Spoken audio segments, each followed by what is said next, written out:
بنی الاسلام علی خمس، اسلام کی بنیاد 5 چیزوں پر ہے۔ وہ 5 چیزیں کون سی ہیں؟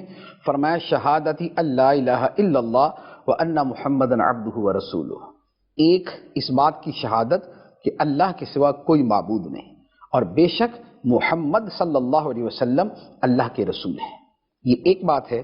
دوسری فرمایا و اقام الصلاۃ، اور نماز قائم کرنا، اور تیسری بات ہے و ایتاء الزکاۃ، اور زکوٰۃ ادا کرنا، اور چوتھی بات ہے والحج، اور حج کرنا، اور 5ویں بات فرمائی والصوم، اور رمضان کے مہینے کے روزے رکھنا۔